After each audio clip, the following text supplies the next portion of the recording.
My passion in life, I would say first my passion in life is to be happy, right?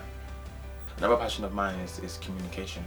I believe that effective communication is really important in this day and age, regardless of gender, race, or what language you speak. I think a lot of people can use language as a barrier, but with communication, you can communicate through the arts, communicate through anything, personally. But I would say at this moment in time, my passion is, for me, getting to know God more. That's a big passion of mine, getting to know God more. And acting is acting and writing.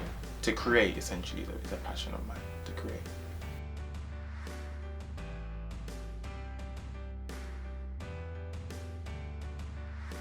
My passion in terms of creating, how it came about, was mainly because I just enjoyed being in front of the mirror and making silly voices and having my own imagination and allowing my imagination to run wild. When it came to acting, primary school, I was always making jokes in class. I don't know, I just used to always enjoy having the attention on me in the right, and as I grew up, I realised I don't really like a lot of attention on me unless I'm on stage or on set.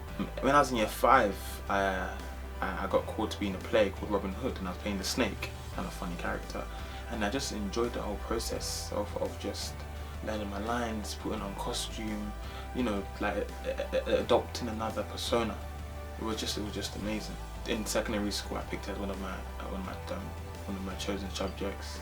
In college, I studied A-levels, and that was one. Drama and theatre studies was one. Then in university, I went to study journalism and media. But then your passion just takes over you. So I switched 3 years into my course, my journalism course, to the theatre and professional practice course. Because it's acting and creating work is just what I've always wanted to do. But I know there's a point in my life where I can remember I watched a film called The Mask. Now, at home, we had a lot of VCRs, mainly like 80% of Michael Jackson, and then there was one of The Mask, right?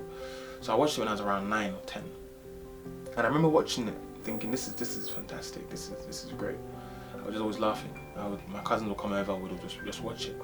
This was a time when we didn't have Sky or cable, so when I was in year 8, 7, year 8, I realised that The Mask and Jim Carrey was the same person. And that realisation took over me, and I said to myself, I want to do that. I want to deceive people. I want to make people cry, make people laugh. Just by not hurting your feelings, but just by being another person and saying these lines that are making you feel something, So from that moment on, I guess it was just destined for me to act and create work.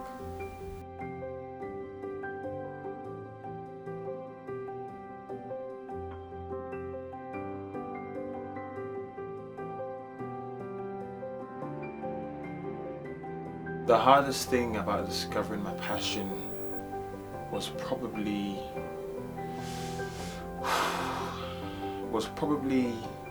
I guess, at home, trying to let my parents understand that this is something that I want to do, and that I have to, it's something that I feel like it was kind of almost innate. It was an innate thing, that it was in my blood, acting. Writing came later on after like towards my third year of university. The passion for writing the fire started to burn inside of me. But when it came to acting, I guess because there's a lack of black actors on TV, so my parents, especially my dad, was kind of concerned if you don't see it, and I guess if you want to be the one, like if I told you today that if I told you like 100 years ago I'm gonna make a phone, and you're gonna call someone on this phone, and you can call someone who's not around you, people will laugh at you, because when you're the person who wants to be a pilot, when you're the person who wants to break barriers, people not necessarily put you down, but people will let you understand that no one else is doing it, so that how can you do it? And I guess that was something for me that I kind of had to block and be like, I don't care if anyone, if I don't care if no one would play RS, I don't care if no one would start their acting career online. The passion that I have to prove. I don't have to prove it to my dad, my mom, my sister. Prove it to myself that this is what I'm doing. This is what I want to do. So it's been a struggle, but it's been a sweet struggle.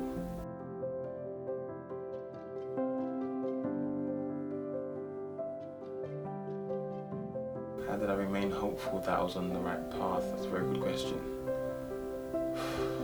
You know, I guess when I told myself that I'm great by the grace of God, when I believed it, because I always make reference to the scripture anytime it comes to like doubt and stuff, and essentially God is using me to act and to be a vessel of His, you know, and God can't use me if I don't believe in myself.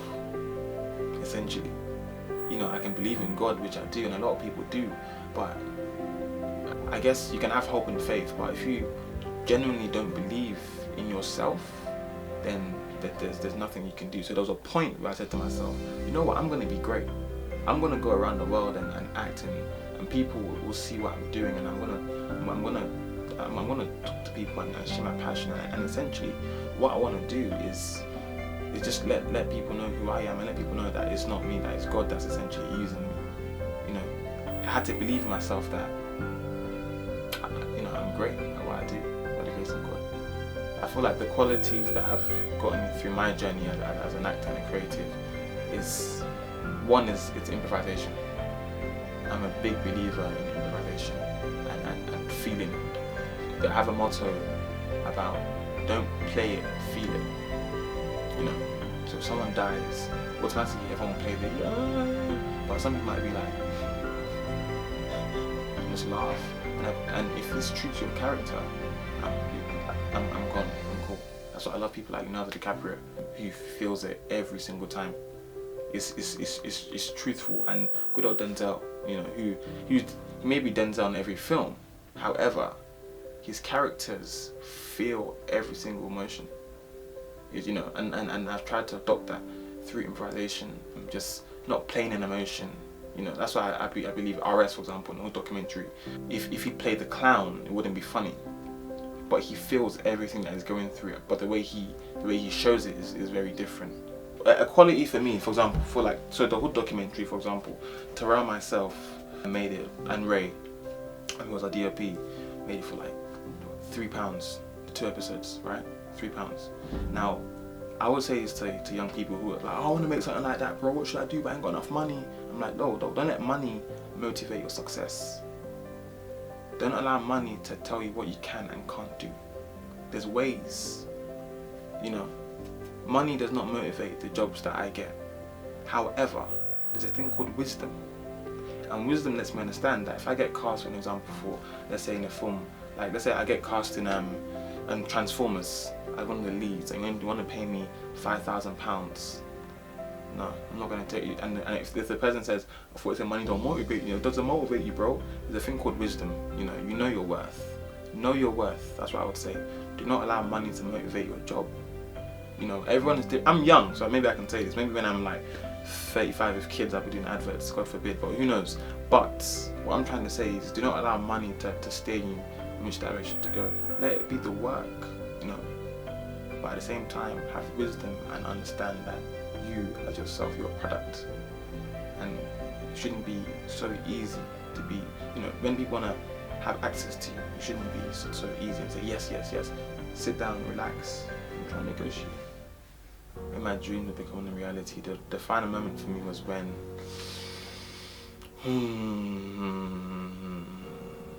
I think when there's so many moments, it's taking me back. It's a misemotion actually. I think it's probably, believe it or not, right?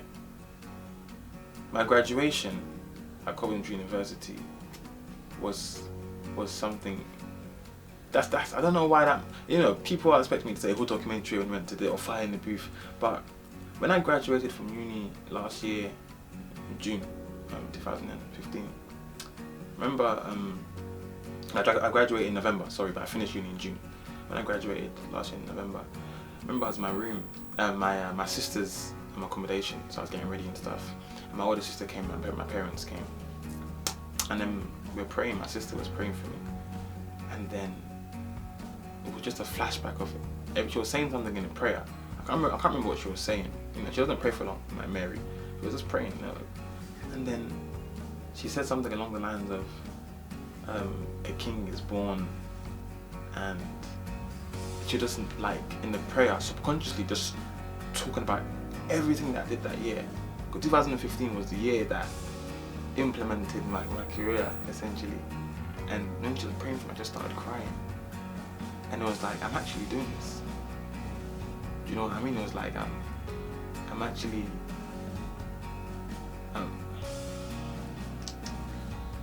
it was like,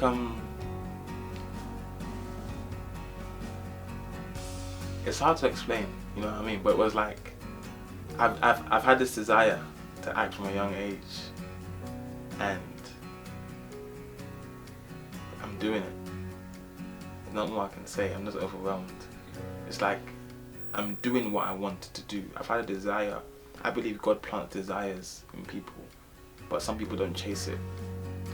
And I chased it, and then He said, "Take it.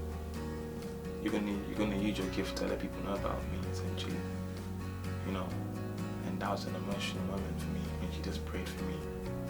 And I said to myself, I'm actually gonna be a bad boy.